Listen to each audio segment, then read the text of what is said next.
Buenas tardes, maestro. Perdón. No hay problema. La demora, pero como dice Fito Páez, siempre se hace tarde en la ciudad. Y queríamos hablar con el amigo Ernesto Falzone o Falzone con Z. F-A-L-Z-O-N. Falzone. Habíamos quedado la otra vez, hablamos de los tranvías, hablamos del subterráneo de Buenos Aires, quedó mucho de ese tema, Sí. pero hoy vamos a hablar de ferrocarriles. Y yo mi cuenta, mientras llegaba tarde, era a 30.000 kilómetros, tenemos 1.000 kilómetros por minuto más o menos para hablar. No, tenemos que hablar más porque llegamos a tener 47.000 en la Argentina, ¿no? Arranquemos de cero, te dejo hablar, Sí. Yo te interrumpo. No hay problema. Haceme la historia de los ferrocarriles. Las preguntas básicas es cuánto fue privado, cuánto fue público, cuánto fue por garantía. Es decir, cómo la Argentina se animó a construir 47.000 kilómetros de vías férreas en 50 años.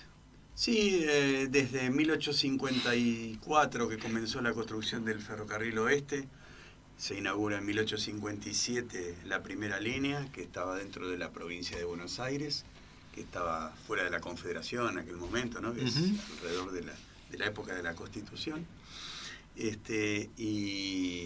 Y hasta, yo te podría decir, hasta 1940 y tantos, que fueron los últimos kilómetros así que se construyeron en masa. Son un periodo de 90 años que la red creció, concentrando el crecimiento hasta 1916, 17, 1920. O sea, al 16, 17 ya había 30 y pico mil de kilómetros. Sí. La gran explosión fue alrededor de 1880 en adelante. Voy a sacar cuentas mientras vos hablas, Dale. Donde hubo una expansión de la red ferroviaria por las concesiones otorgadas. Si te pones una puta pava en el medio, perdóname, ¿cuándo aparece el neumático? El neumático aparece como en 1900. Bien, 1900. me llamaste a mi profesión, porque yo, claro, bueno, a mí me gustan los trenes, claro, pero y laburo hace te hago 40 años en paréntesis, neumática. porque la Argentina se hizo a rueda de madera. Exactamente. Bueno, Es muy impresionante eso. Pero a 1.000 kilómetros, la cuenta da 1.000 kilómetros por año. El transporte automotor, digamos así, se basa en el neumático, y el neumático es un invento de 1880 y tantos, pero un invento desarrollado, digamos así, más allá de la invención, sino que toma cuerpo tecnológico, digamos así, a partir de la virada de siglo, ¿no? O sea, hacia fin de 1893, 94 ya comienza a tener forma tecnológicamente usable, ¿no? Entonces, digamos así, pero el transporte automotor en la Argentina tiene la mayor expansión alrededor de 1900, o sea, comienza el auge de la expansión alrededor de 1920, ¿no? Claro, o sea obviamente que a esto voy. No teníamos hasta red 1920 caminera. la Argentina habrá tenido 30.000 kilómetros de vías férreas que se hicieron casi 1.000 o 750 kilómetros por año, Sí. con la rueda de madera. Es muy tremendo eso. Sí, y después, digamos así, la competencia automotriz empieza en las ciudades alrededor de 1920, como transporte, digamos así, y en lo que es transporte carretero alrededor de 1930. Antes de eso no había volvamos a los trenes, y algún día vos, si estos temas los tenés claros, Sí, te voy a sí, romper los tal picos con cual, esto porque es tal cual. muy impresionante. Tal cual. Volvamos a los trenes. Entonces, primer ferrocarril, dijimos, provincia de Buenos Aires. Sí, la Buenos provincia de Aires. Buenos Aires, que era lo que es la línea Sarmiento, que primero fue privada de un grupo de hacendados del oeste que querían tener su conexión ferroviaria, y ahí nomás, al poco tiempo, lo toma la provincia de Buenos Aires como un emprendimiento estatal, lo estatiza, pero no por una cuestión ideológica, sino por una cuestión práctica, porque los hacendados se les acabó la nafta, ¿no? Entonces, la inversión que necesitaba no tenía el país hasta ese momento un mercado de capital, digamos así, una formación como para generar esa... Para bancar una inversión. Claro, tanto es así que la primera sociedad como podríamos llamar una sociedad anónima, que tiene forma en la Argentina, es la Sociedad del Camino de Hierro al Oeste, la que conforman esos tipos, en 1854, ¿no? Entonces, y Por entonces aparecen otros emprendedores, aparecen 2 o 3 líneas, el Ferrocarril del Norte, que busca enlazar la capital con Tigre. Porque estamos hablando de trayectos que hoy serían urbanos. Hoy serían urbanos, pero lo que pasa es que Buenos Aires no tenía puerto. Los barcos siempre tenemos esas figuras que se ven en las viejas pinturas, donde se ven allá a lo lejos, en el Río de la Plata, unos barquitos y había que llegar en carleta, lo que se descargaba aprovechando la bajante del río y llegar hasta la ciudad. O sea, era un desastre para operar con barcos. Tanto así que el primer puerto que tiene Buenos Aires operable, si puede decir, es entrar en la boca del riachuelo y meterse en la vuelta de Rocha. Hasta tanto se construyó el primer puerto, que fue el Puerto Madero, en 1890 y tanto. Buenos Aires no tenía una actividad portuaria. 1890 y tanto, para que entendamos, son 40 años después de la Constitución. Exactamente. Y entonces, el Tigre era un puerto posible para embarcar los vaporcitos que podían remontar el Paraná. Ajá. Entonces fue la primera idea de llegar con ese ferrocarril al Tigre, que era lo que hoy conocemos como la línea Mitre al Tigre, ¿no? que es exacta. Hay muchas construcciones a lo largo de la línea Mitre, que son las originales de 1865, 63, cuando esa línea se inauguró. Y en 1865, ahí sí, otro emprendimiento con capital inglés, que es el Ferrocarril del Sur, partiendo de Constitución, que hace punta de riel en Chascomús. Y que se transformó increíblemente, porque ya entraba en cierta zona rural. Por entonces no podíamos hablar de agricultura. El país era un país ganadero, un perfil de ganadería. Todavía no producíamos trigo en la pampa húmeda. No producíamos nada. Entonces sí había mucha producción en la pampa húmeda sur de lana y muchas ovejas. Y entonces, por eso la zona de Barracas se llama así, porque eran las barracas y el principal actividad de toda esa zona en aquellos años eran las barracas de lana, donde se llegaba con carreta, y después el ferrocarril empezó a hacer ya una cuestión viable económicamente ya de la zona de Chascomús en adelante para traer hasta Constitución. Estás en 1865. Ahí Sarmiento. No, Sarmiento es después, 1868 al 74. Porque Sarmiento es fanático del telégrafo y lo asocia al ferrocarril. El telégrafo y el ferrocarril son dos adelantos que van de la mano. Porque el ferrocarril no podía funcionar sin comunicación. Porque hay una cuestión que el país en ese momento no tenía. Uno piensa ahora la hora oficial, tenemos todos los cronómetros, no había una hora oficial. Y el ferrocarril para funcionar necesita una hora precisa, porque tiene que cruzarse y combinarse y demás. Entonces, Sarmiento sí hace una gran expansión del ferrocarril, pero antes de eso, antes de Sarmiento, otro desembarco del gran ¿cómo se llama? Emprendedor William Wheelwright, al que Alberdi se refiere con un libro, hace el desarrollo del primer ferrocarril dentro del interior de la Argentina, que es el ferrocarril central argentino, entre Rosario y Córdoba. ¿El central argentino era un emprendimiento de Wheelwright? Sí, señor. ¿Y es el primero del interior del país? Y claro, porque está alrededor de 1860 y tantos, y es enlazar Rosario con Córdoba, la primera línea. Mirá vos. No venir a Buenos Aires, ya se vislumbraba como un proyecto poblador entre estas dos grandes ciudades, y destacar al puerto de Rosario como... Hay un libro muy interesante que se los recomiendo a los que estén escuchando, y que es un libro infantil de los años 20, 30, que se llama Corazón. Corazón. Es un libro de lecturas con varios capítulos, y dentro de los capítulos y de los cuentos cortos que tiene y de los relatos, tipo como si fuera el diario de un chico que escribe en esos, hay un cuento que se llama De los Apeninos a los Andes. Y cuenta el periplo de un pequeño italianito que vino desde su Italia natal en busca de su madre y la busca por toda la Argentina. Y con ese cuento, la madre la encuentra en Tucumán, va llegando te demuestra cómo era viajar en la Argentina en Uy, 1880 bola. y pico. Pero eso, ¿y ese libro existe? O sea, ¿se Sí, lo sí, sigue? sí, corazón, y hasta incluso de los Apeninos a los Andes seguramente lo googleas y el cuento debe estar Lectura de esta noche, urgente. Y cuenta que para llegar a Rosario había que tomarse algo hasta Tigre, un tren, embarcarse en un vaporcito y navegando el río Paraná, remontando el río Paraná, llegar a Rosario para tomarse un tren de Rosario a Córdoba y para tomarse desde ahí, porque de Córdoba en adelante, en 1870 y tanto no había nada, irse con una tropa de carretas a Tucumán. Y el pibe, hace todo ese derrotero y pero llega qué a Tucumán impresionante. a encontrarse con su Un madre. paréntesis que me quedó de la vez pasada, que yo le digo a la gente, busquemos la entrevista pasada que conecta con esta, ya que Sí, estamos claro, enlazando. claro. Me quedó, y te voy a pedir que quizás para una próxima, Sí, o no hay hoy, problema. como cuando tengas Acá tiempo. estamos todas las veces que Bárbaro. vos quieras. Y la próxima que llego tarde arrancás vos. Basta, ¿Lo joder. arranco yo? Sí, así de guapo. Exactamente. No hay problema. Coproducción. Escuchá, co-conducción.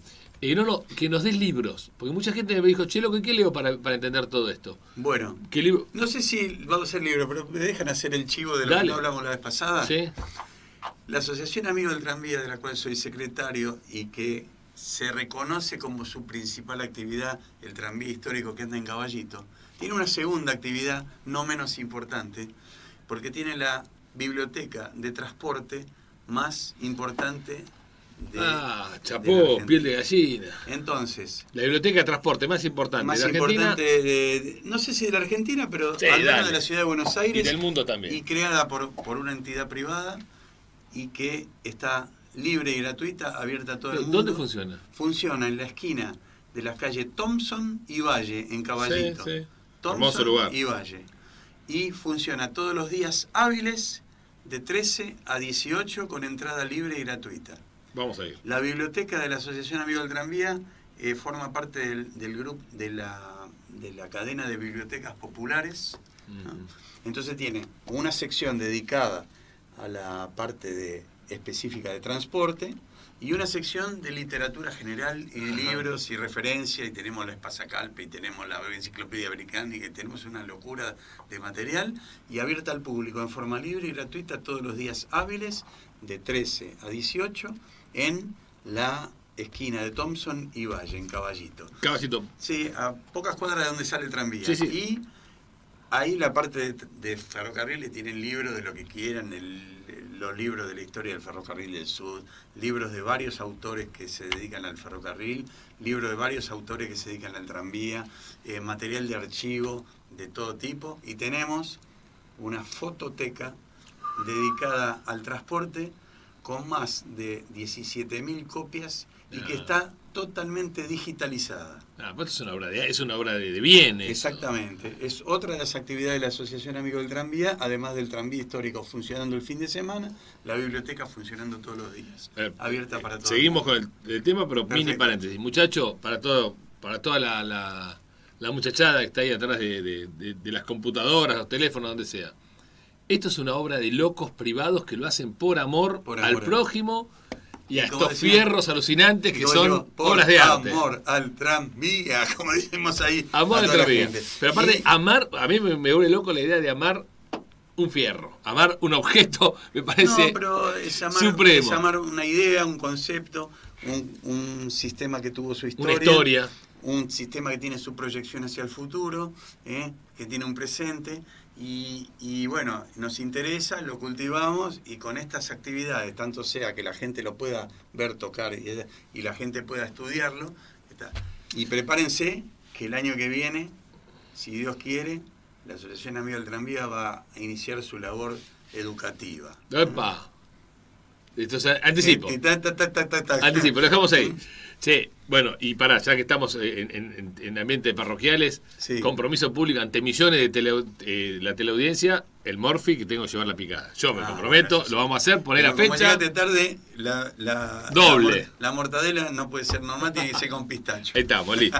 Bueno, continuemos. El amigo ¿cómo se dice? Will Wright. Will Wright hace Rosario, Córdoba. Rosario, Córdoba. Fue un El Estado tardó 100 años en hacer una autopista en Rosario, Córdoba. Pero bueno, el loco lo hizo un privado. Un privado solo. Todos critican porque el Estado le dio una legua a cada lado de la vía, para qué sé yo. No había nada en la legua a cada lado. Es como una legua en la luna, eso sí. Exactamente.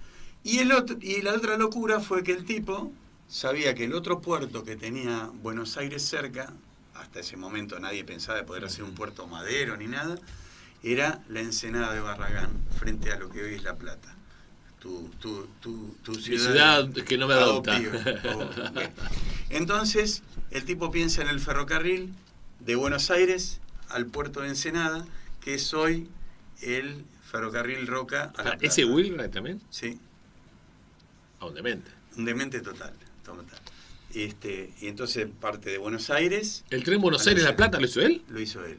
No era, hay una parte que después la construyó el Ferrocarril Oeste, cuando él lo vende y lo que sea, pero la línea era de Buenos Aires, haciendo desde atrás de la Casa de Gobierno, o adelante de la Casa de Gobierno, estaba una vieja estación central, yendo por el borde del riachuelo y después montándose en la traza que está ahora definitiva, a partir de Avellaneda, hasta la traza que está actualmente, hasta Villa Elisa, donde salía la vía a Punta Lara y disculpame una cosa, incluía un puente sobre el riachuelo, sí, obvio.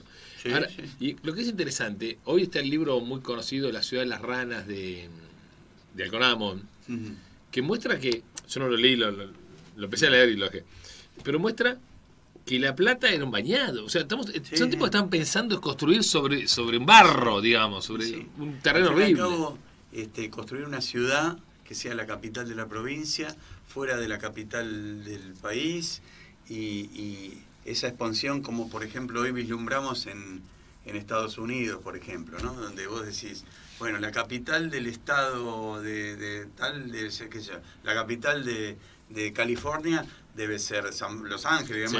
No, es Sacramento, es una segunda ciudad. La capital de Estados Unidos, la capital de Nueva York debe ser Nueva York. No, es Albany, que es otra ciudad chiquita. Entonces, ese pensamiento de la expansión territorial, por eso muchas veces se pregunta a la gente, no, ¿cómo nosotros no tenemos tren de alta velocidad, no tenemos esto, no tenemos...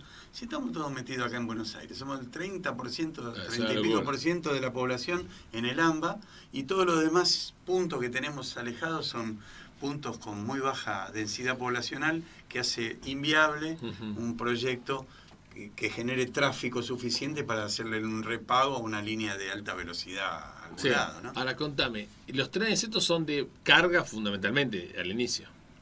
¿Y cuándo empiezan pasajeros? Cargas y pasajeros. Por ejemplo, la línea del oeste era más pasajero que carga, pero la visión de las demás cosas era carga. Y era la visión de generar carga. Por ejemplo, lo de la línea Rosario-Córdoba, eso de la legua a cada lado del terreno, era para fomentar los loteos y fomentar la producción y generarse su propio tráfico, ¿no? Ahora, y me contaron en Córdoba que hay un pueblo cada 25, 30 kilómetros, que era ¿es cierto? Era la autonomía de la locomotora que tiene que cargar agua. No. El ferrocarril tiene un... primero, todas esas líneas, todos aquellos desarrollos, eran de vía única, lo que se llama vía sencilla, que por la misma vía se va y se viene. Entonces, para la operatoria ferroviaria, cada tanto vos necesitas una estación donde, más allá de que haya o no población, la estación tiene evidentemente un lugar donde se duplica la vía, una vía de paso donde los trenes se pueden cruzar, porque si no es imposible esperar hasta el final. Entonces, cada 15, 20 kilómetros vos tenés que hacer una estación donde haya. Y en aquel momento la estación requería de personal, porque no había otra manera de operarla, no había sistema de telecomunicación, ni mucho menos, ni sistema de personal y comunicación y algún telégrafo o algo. Claro, pero necesitas el relevo de las tres turnos, si se quiere, el jefe o el auxiliar, el jefe, personal, y bueno, todo eso te genera un pueblito, porque te genera el telegrafista, 10 familias que viven alrededor de una estación, y empieza a generarse los polos de...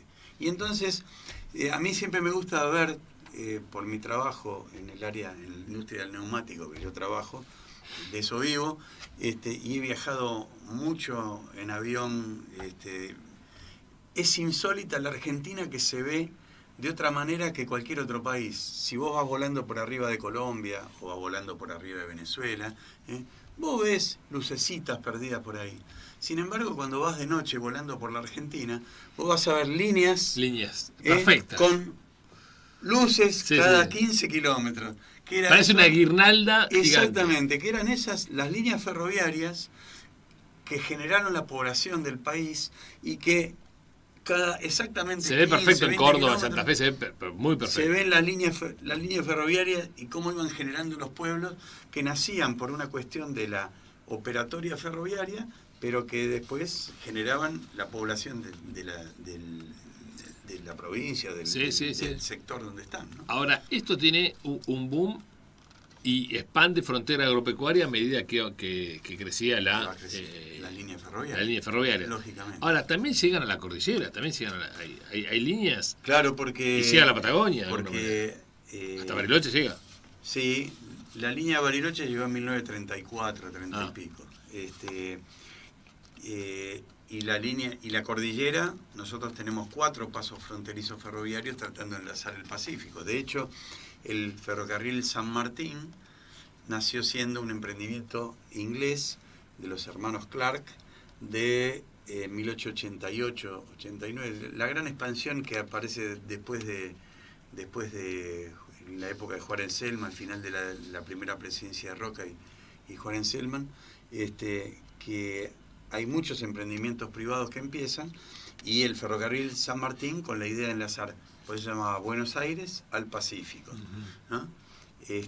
Buscando el Gran Oeste, llegando a Mendoza y buscando hacer el cruce que finalmente lo terminó haciendo el Estado en el ferrocarril trasandino, pasando al lado chileno, porque la tecnología no daba. El ferrocarril Pacífico era de trocha ancha, buscando quizá en aquella época un tonelaje mayor al que podía transportar una trocha angosta, pero el paso montañoso desde Mendoza a Chile requería pendientes, requería curvas muy cerradas y la ancha es más complicada. Y entonces en ese tipo de emprendimientos se recurría a la trocha angosta como una cuestión que posibilitaba técnicamente hacerlo, ¿no?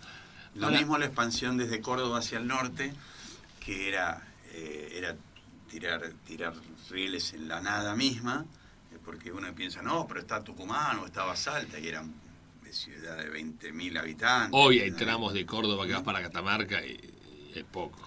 Entonces, en esas expansiones ya en época de Sarmiento, ya el Estado empezó a pensar en el ferrocarril Central Norte, en la expansión, pensando en poblar el país con líneas ferroviarias, con emprendimientos estatales en muchos casos, pero se adopta la tecnología de la trocha angosta porque no había que transportar, o sea, se pensaba en un ferrocarril mucho más poblador de fomento, claro. Que pensar en el tonelaje futuro. Porque no había tonelaje, o sea, no había para traer ni para llevar. Era para vincular, para conectar. No estamos en la misma realidad que ahora. Por ejemplo, el ferrocarril, el ferrocarril Belgrano Norte, que enlaza todas las provincias del interior, llegó un momento, tras sucesivas estatizaciones, privatizaciones, que sé yo cuánto más, que después de la era Menem entró en administración del sindicato y en administración de aquello, terminó diezmado. Para el año 2000, si se quiere, el ferrocarril Belgrano eran flecos. Llegó a un punto donde había funcionando nada más que 7 locomotoras y la vía era fleco.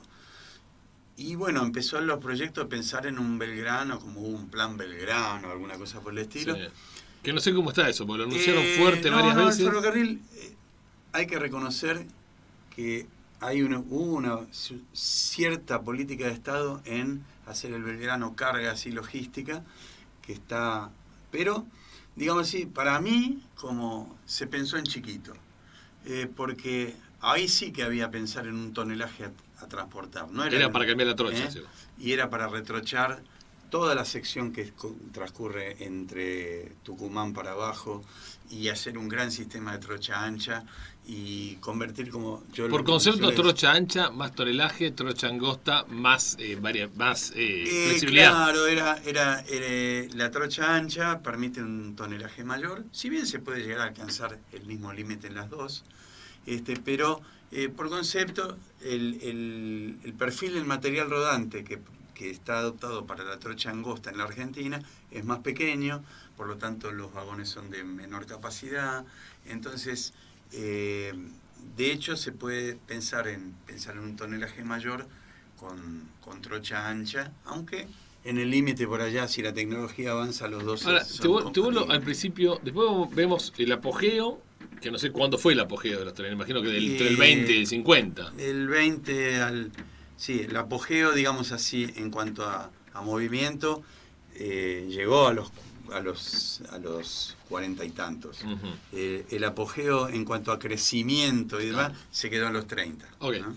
Pero digamos, que el tren sea algo habitual en la Argentina para transportar personas, hasta los 50. Hasta 50, 60, claro. El interior tenía servicios ferroviarios para todo.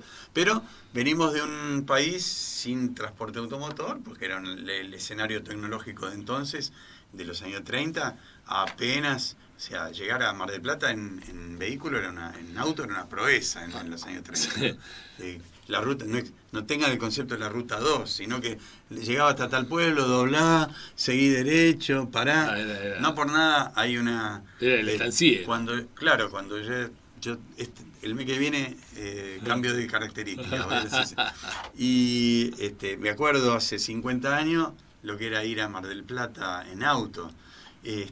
Tan solo la llegada desde Buenos Aires hasta Chascomús eran 3 horas de salida. Y por eso estaba el famoso atalaya. Claro, tenía que parar a refrescar. Paraba sí, ¿no? O sí. Entonces, ahora lo pasa de largo como alambre caído. Sí, no sabemos si eran tan ricas las medialunas en aquel momento, pero eran hiper necesarias. Sí. Ahora son buenísimas. Me acuerdo del tipo con la lechera y la cafetera haciendo así. Sí. Esto es decir, tenés el apogeo. Yo leo historias, viste, muy así aisladas. Sí. Pero veo, por ejemplo, que Quilmes tenía, vos me habías contado, su propia línea de tranvías y de ferrocarril. Y en algún momento el ferrocarril también. Y en algún momento tenía su conexión con Rigoló porque se pasaban las botellas de un lado a otro. Y había tanta flexibilidad. La pregunta es, había tanta flexibilidad para inventar cosas, pero la verdad que un tipo tenía la fábrica de botellas en Berazategui y el otro tenía la Planta Tigre y hagamos un ferrocarril. ¿Y era así? No hubo un ferrocarril específico, seguramente el ferrocarril del sur le prestaría el servicio porque tenía entrada ferroviaria a ambas plantas. Por ejemplo, yo trabajé 25 años en una prestigiosa fábrica de neumáticos que estaba en la localidad de Hurlingham. Y la fábrica esa tenía entrada ferroviaria porque estaba al lado del ferrocarril San Martín. Y yo tengo toda la seriada fotográfica que la fábrica de neumáticos esa, las maquinarias y todo lo demás, fue llevado en tren desde el puerto de Buenos Aires hasta Hurlingham. O sea, había un dinamismo de los sistemas ferroviarios. Siendo tan rígidos técnicamente, porque no podemos ver la vía, había ese dinamismo. No, se puede. ¿Cuándo empieza la decadencia? ¿Y por qué? Y yo pienso que el transporte automotor empieza a tomar su apogeo y el ferrocarril cae podríamos llamarlo, en el populismo ferroviario. Uf, qué buena definición. Cuando el ferrocarril deja de tener una visión comercial para tener una visión de ferrocarril, social. Yo a veces tengo... Si la tuviera social... Porque hicimos política social con las empresas del Estado, esa es la realidad. Si hasta la tuviera social, bien vale... Sí, es un minuto más. No. Vos me decís cuánto tiempo. Si hasta la tuviera social esa función, está bien, ¿no? Podríamos considerarlo. Pero cuando el ferrocarril perdió la esencia comercial, en términos de decir, estamos para transportar y el negocio es transportar, más que el negocio es mantener gente trabajando y mover los trenes, que los trenes vayan y vengan. Yo a veces tengo esas discusiones con mis amigos ferroviarios incluso, decir, no, porque el ser ferroviario, Che, ¿quién vende carga acá? ¿Quién es el que sale a vender carga acá? ¿Quién? Vos me estás diciendo que un concepto que hasta podríamos hacer polémica con muchos amigos liberales. Hubiera sido más racional transportar con cierto rol social, si querés, con subsidio, que no transportar nada. Eso me está diciendo. Sí, pero no, yo lo que veo es que el ferrocarril tiene una estructura al servicio de transporte y al servicio y tiene que ser un negocio dentro de las tarifas que uno quiera fijar, si quiere darle fomento, ¿no? Pero la esencia tiene que ser dar servicio de carga, que la tenés que contratar, que tenés que mover competir, cosas. y tenés que mover cosas, y servicio de pasajeros tenés que mover cosas. Por ejemplo, te doy un ejemplo. En la época de Menem se levanta todo el servicio de pasajeros, ¿no? Y empiezan a decir, bueno, las provincias toman. La provincia de Buenos Aires toma y genera una unidad ejecutora, el programa provincial, qué sé yo, ¿cuánto para transportar pasajeros? Se olvidaron de un transporte fundamental, que son las encomiendas. ¿Sabe que el ferrocarril, a la inglesa y demás, ganaba mucho más dinero a veces transportando encomiendas que transportando pasajeros? El pasajero toma agua, necesita esto, necesita estaciones, necesita... La encomienda no necesita nada, necesita una balanza. ¿Vieron? Acuérdense, claro, en las estaciones viejas que siempre había una balancita ahí, no era para que se pesen los pasajeros, era porque el ferrocarril era el transporte de encomiendas. El mercado libre iba por encomiendas en algún momento. Yo sueño en algún momento con que alguna empresa de las prestigiosas de carga y de paquetería del país haga algún convenio con la empresa ferroviaria estatal y tome a su cargo hacer paquetería por ferrocarril. ¿Por qué no? ¿Por qué solo por camión? Si puede ser un negocio tan... Perfecto, sí. La que empieza con A podría tener vía A, ¿no? Deberían planteárselo, porque los tipos boludos no son. Y la encomienda por ferrocarril tiene la seguridad de que llega, porque como el tren de pasajeros puede llevar el coche de encomiendas, vos sabés que llega a tu localidad a las 14:50 y te avisa por el celular, che, te mandé un paquete por el ferrocarril, y vos vas a la estación y te lo llevas en tiempo de informa. A ver, y que eso existió en el ferrocarril argentino durante décadas. Y te digo algo, es difícil, yo que a veces me piden jamones de Tucumán, es muy jodido mandarlo por los transportes tradicionales. Es muy jodido. Sí, contame una cosa. Yo te interrumpí. No hay problema. Me decís, el auto le empezó a ganar la competencia, imagino que en la década del 30, el 40. Sí, 40, sí, alrededor de la... ¿Viene el populismo ferroviario qué, con la estatización o antes? Y sí, empieza, o sea, los ferroviarios, gente que trabajaba con empeño y demás, pero yo veo, analizándolo, que el ferrocarril pierde el norte en términos de que su negocio es transportar. Mi análisis, mirándolo, ¿no? Sino que el ferroviario, sí, el ferroviario mueve trenes, quiere llegar a horario, hace todo, trabaja mucho y todo lo que sea, pero pierde la esencia de querer transportar. ¿Qué servicio doy? Mirá, claro, mi padre tuvo un corralón de materiales en la estación de Caballito. Yo llegué a trabajar cuando era muy chiquito. Y vos sabés que pedir un vagón para poder transportar era una odisea. Conseguir un vagón o pedir un vagón para que te manden cal desde Olavarría o cemento o desde que sea, era una odisea. No hay vagones, no hay por... Y es más, la empresa tenía que el terreno que tenía en la estación Caballito estaba sujeto a tráfico. Entonces alquilabas el terreno, pero estabas obligado a transportar. Pedías vagones y no tenías. Entonces, vos veías esa cuestión que comercialmente no funcionaba. Una pregunta, ¿y eso habrá funcionado cuando había dinamismo privado? ¿Puedo decir eso? Pero por supuesto, las empresas estaban preocupadas por transportar. Ahora, contame, claro, y después viene los 60 que empieza a languidecer, los 70 sí, y los 90 que terminan, pero no fueron los 90 el origen de la muerte del ferrocarril. No. Como decía mi abuelo español, entre todos lo mataron y él solito se murió. Qué buena, ya venía cajoteado. Un poco de cada lado, intereses creados, el transporte. Hoy en día tenemos que cortar. No, tranquilo. Hoy en ahora, día el mito tenemos de que el camión, Moyano, No, esa boludez, no. no, yo lo que veo ahí es que hay una rivalidad absurda. ¿Por qué? Porque hoy en día tenemos que tratar de pensar en el intermodalismo. Camión, ferrocarril, Claro, barco, avión. Dijo. tan solo, miren, yo los invito a los oyentes o a los que están Radio mirándonos, escuchas. radio escuchas o radio asistentes, que entren a ver un proyecto que tiene Brasil que se llama Ferrovía Norte-Sur, que es la vinculación de toda la malla norte del ferrocarril en el estado de San Luis, de Marañón y todo eso, y toda la malla paulista que cubre el estado de San Pablo, Minas Gerais. ¿Brasil tuvo fuerte desarrollo ferroviario también? En esos sectores tenía, pero no había una vinculación ferroviaria vinculando esa malla alrededor de San Pablo y la pequeña malla norte. Y no había nada para Mato Grosso y no había nada.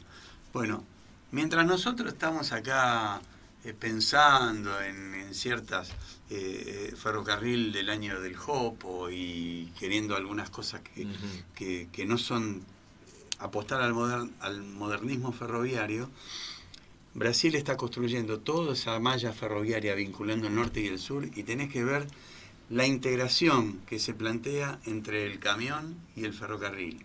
Para no pensar en que el camión tenga que hacer el gran viaje hasta el puerto de Santos por el excesivo costo que tiene, y sí pensar en el intermodalismo con las grandes estaciones de transferencia, donde vos producís el grano en Mato Grosso o en algún estado de ese sector, lo transportás por camión a la gran estación de transferencia que tiene varios kilómetros cuadrados de extensión, no es una estacioncita de pueblo alrededor de la ciudadcita, y donde se hace una vinculación del camión con el tren para hacer la corrida del tren de esos 1000 kilómetros que hay desde esa estación hasta el puerto. Entonces, pensar un sistema donde cada parte tiene su trabajo. Nosotros tenemos nuestro norte argentino, que queremos que el camión haga, ¿no? Porque nos sacan el trabajo de ir de Salta o de cosas. Antes podíamos ir en camión y ahora nos ponen el tren.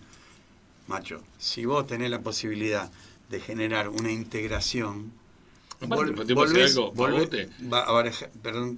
abaratás el flete y le das cabida a los dos transportes, pero al obvio. Ferrocarril, que hace el tramo largo, y al camión, que tendrá que redefinir su negocio y hacer el tramo más corto. Pero eso hace como extiende la frontera agrícola. Pero obviamente, y permitieron, eso recorro mucho del país. El tramo corto ese, son 300, 500 kilómetros. Claro. Argentina es enorme. Es enorme. O sea, es enorme. Entonces, hay lugar para todos. Hay lugar para todos. Y convertir toda una zona en no productiva en un área productiva implica elevar la producción de la Argentina a 160, 180 millones de toneladas, qué sé yo. Ahora, y dame una cosa. Y hay laburo para todos. Otros países largos y grandes como Argentina, ponle Estados Unidos, que tuvo un gran desarrollo ferroviario. Sí. ¿También tuvo la decadencia que tuvo Argentina? En términos de... Es diferente porque... De decadencia de ferroviaria, ¿no? El ferrocarril en Estados Unidos es esencialmente privado y las cargas entre el área oeste y el área este se siguen manejando por ferrocarril en gran medida, y el ferrocarril participa alrededor entre un 20 y un 30%, no tengo ahora las cifras exactas, un número importante.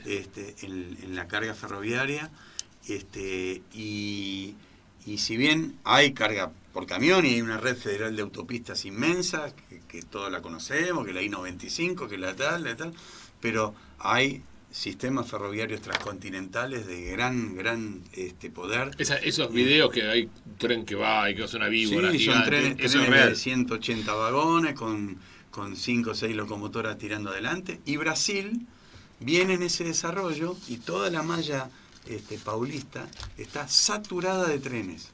Están duplicando vías en un montón de lugares. Nosotros estamos lejos de eso. Estamos lejos, pero tenemos que ir. Están usando trenes, tienen una fábrica de locomotoras de una importante marca ya plantada en Brasil, que ya fabricó más de 600 locomotoras de altísimo poder. Corren trenes con lo que se llama, una tecnología que se llama ahora tracción distribuida. En el tren tenés locomotoras en la cabeza y locomotoras en el medio del tren, y se comunican por radio, sin ningún tipo de tripulación en la máquina que va atrás o en el medio, corriendo trenes de 130 vagones de carga, o sea, trenes calculados, esos son 80 toneladas por cada vagón en porte bruto, es una bestialidad. Son 4 camiones por vagón. Sí, y además combinado con el transporte automotor, o sea, hay transporte automotor en Brasil, descollante, hay ferrocarril, descollante. Y es una potencia de producción. En vez de estar esa rivalidad tonta de decir, camión o tren. Aparte que esa rivalidad yo te la acepto en Bélgica. Pero en un país como la Argentina hay lugar para cualquier medio de transporte que se te ocurra. Hay trabajo para todos. Ahora, guíame una cosita. Hay todo un debate con el tema de las velocidades. Yo no entiendo bien. Como que el tren Buenos Aires-Rosario iba más rápido antes que ahora. Ahora se inauguró el de Mendoza. Mendoza, no sé. Sí, la línea San Martín, por ejemplo, a Mendoza, que vos traes el ejemplo, sufrió desde el año 92, en que el ferrocarril se abre de manos y privatiza y da las concesiones ferroviarias, sufrió una serie de avatares a lo largo de su trayectoria, que cayó, por ejemplo, en manos de un operador privado que era de origen brasileño y que lo dejó hecho flecos. La línea San Martín quedó diezmada. Hasta el año 92, y yo te doy testimonio porque en el año 89 hice viaje todavía a Mendoza, Buenos Aires, ida y vuelta, podía llegar en tren en 12 horas desde Mendoza a Buenos Aires con el tren El Libertador, a las chapas a 100 por hora todo el viaje, y lo teníamos. Toda esa infraestructura, cuando pasó a los operadores de carga concesionada, se dejó caer, cero inversión, aprovechémoslos al mango, total los trenes de carga no necesitan ir rápido, nos sacaron el pasajero, no tenemos obligación de velocidad, la diezmamos y le sacaron el jugo, el Estado... la CNRT, eso es la madre, laxamente no controló nada, porque eso era inversión concesionada, o sea, la propiedad de eso era del Estado. Bueno, ¿qué quedó del San Martín? Flecos. El primer ferrocarril, el chango que lo hace por primera vez, la vía era de él. Claro. O sea, no era concesión. No. Era se rompía un riel, el loco iba a la cambiar. concesión del servicio. O sea, podés hacer el servicio, pero vos ponés la vía. Vos ponés todos. Los fierros eran los privados. fierros eran del tipo. Tenés el capital que vos, invertías, con la concesión tenías una garantía, así se hicieron los primeros ferrocarriles, que era un 7% de rentabilidad garantizada, y el Estado ponía la guita de la rentabilidad si no llegabas, pero el capital, la inversión de capital era de la empresa. No sé si me explico. Después eso se estatiza y cuando se vuelve a privatizar se concesiona. Entonces el interés del concesionario de cuidar el capital es cero. Por eso se rompe todo y se flequea todo, como si se queda fleco. Y quedaron flecos nada más. Esa es la lógica. Hay algunas fotografías de ganas de llorar de esa vida, decir, pero hace 30 años pasábamos con un tren a 100 kilómetros por hora y ahora no quedó nada. Eso cuando están todos medio así, sí, ¿no? Sí, que era... Ahora, eso es, levantar eso, ponerlo bien, es un laburo del orto. Pero más o menos ten en cuenta que una vía nueva aproximadamente sale $1 millón por kilómetro. Tenés esa relación. Renovarla con una velocidad decorosa. Yo siempre hago un cálculo que soy muy malo, soy una mala persona.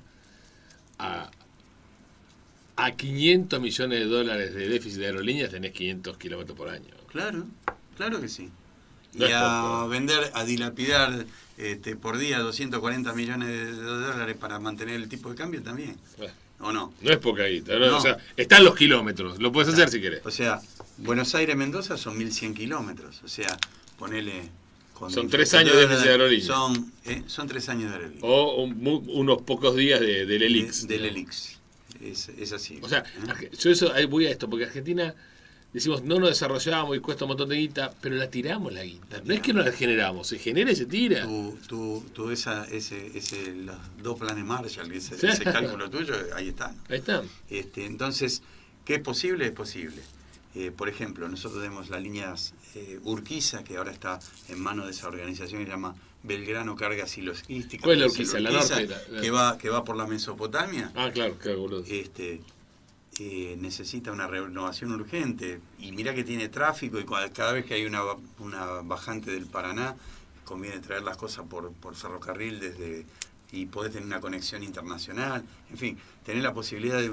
Esa es la que cuando vos vas a Gualeguaychú ves el tren al lado. Sí, la Me que... tocó una vez ir arriba del auto y ver el tren al lado, es emocionante. Y Zárate Brazo Largo, claro. Que es la conexión ferroviaria entre la Mesopotamia y la parte continental de este lado, y esa es una obra descomunal.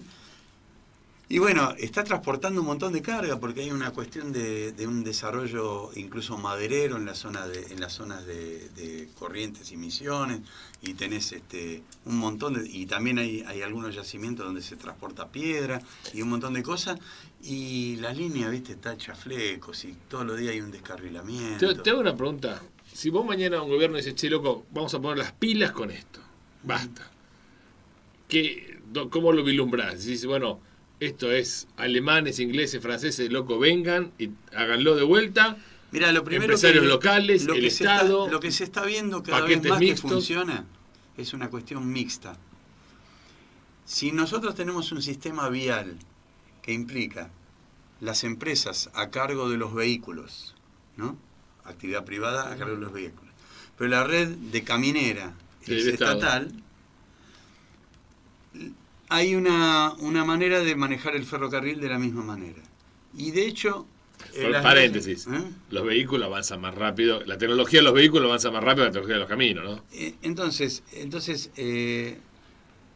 así se ha tratado de ir armando, por ejemplo, vos sabés que en Argentina hay una ADIFSE, que sería la empresa que tendría que cuidar la vía, y la SOFSE, que es la que tiene que operar los vehículos. Y son dos organizaciones, si bien tienen ¿Son del Estado? Del Estado, pero y lo que se trabaja a nivel mundial, tanto de ejemplo inglés como de ejemplo español, es tener una red ferroviaria estatal, ¿no?, que garantice el hecho del cuidado de la red ferroviaria, y los operadores privados a cargo de los vehículos. Los trenes, yo me tomo un tren en Madrid y voy a Barcelona. Ese tren, bueno, el auto es privado, el vehículo es privado y la Renfe es la propietaria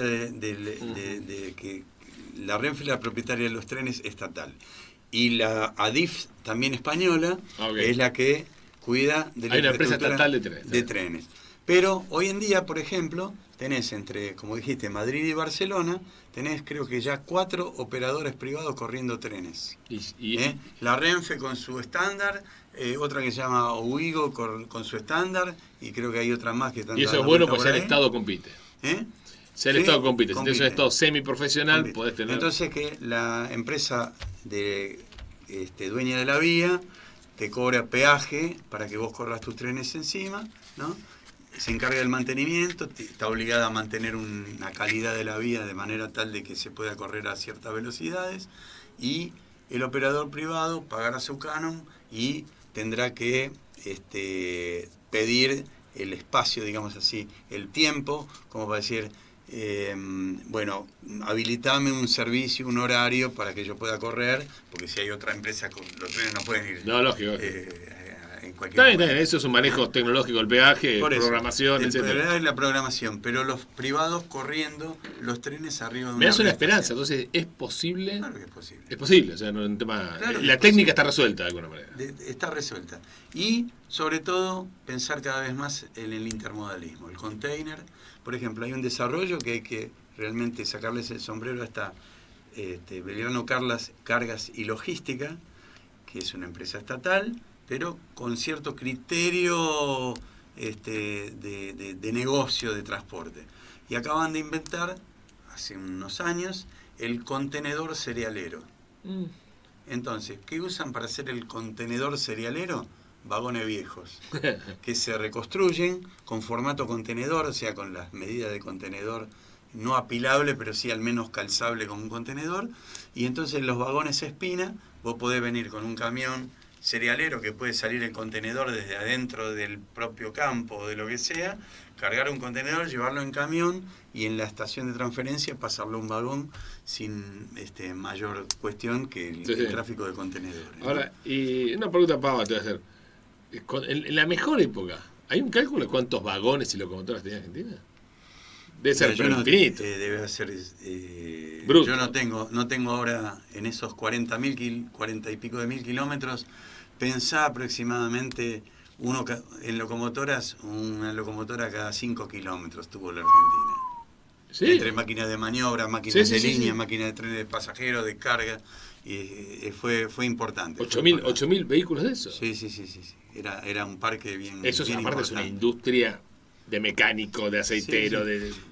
Lo que pasa es que la industria ferroviaria cambió desde que por los años 60 cambió la tecnología de la tracción a vapor antigua a la tracción diésel con mayor autonomía, mayor economía y un montón de cosas. Las cosas cambiaron. Cuando vas a Mar del Plata, ya que lo mencionás, uno pasa a mitad de camino, hay un galpón inmenso de locomotora en la estación Sevigné, porque había que cambiar de locomotora, había que refrescarla, llenarla de agua, a veces convenía más cambiar de locomotora por una que estaba alistada. Hoy en día una locomotora diésel te hace el ida y vuelta sin necesidad ni que recargue combustible, ¿no? Porque más o menos se consumen 5 litros de gasoil por kilómetro. No, 5 litros de gasoil por kilómetro. Sí. ¿Tirando un tren? No puede ser. Sí. No, estás loco. Sí. ¿Qué gasta más mi auto? No. 5 litros de gasoil por kilómetro. No es nada. No, vos decís, el auto está más o menos No, bueno, no importa. por cada litro de combustible unos 10 kilómetros camina. Está bien, pero no tiro un tren, pero llevo... Sí. El ferrocarril Me pensé que una gastaba economía- muchísimo más. No, más o menos es un buen número, como yo le hablo a mis alumnos de introducción al ferrocarril de la tecnológica, es un buen número tener ese cálculo. 5 litros por kilómetro en velocidad crucero de una locomotora diésel es un buen número para empezar a hablar. Un poquito para arriba, otro poquito para abajo. Sí. Entonces, una máquina de 2000 HP por ahí, más o menos consume Pues, eso. es tremendo lo eficiente que es. Por supuesto, porque el ferrocarril, el rodar... mira, hay una definición espectacular. El ferrocarril es un rulemán extendido. Es una rueda de acero sobre una pista de acero, ¿no? Qué buena En cabeza de ser redondo así, es extendido. Y puede girar todo lo que sea y basta que le das un empujón. ¿Sabe cuánto?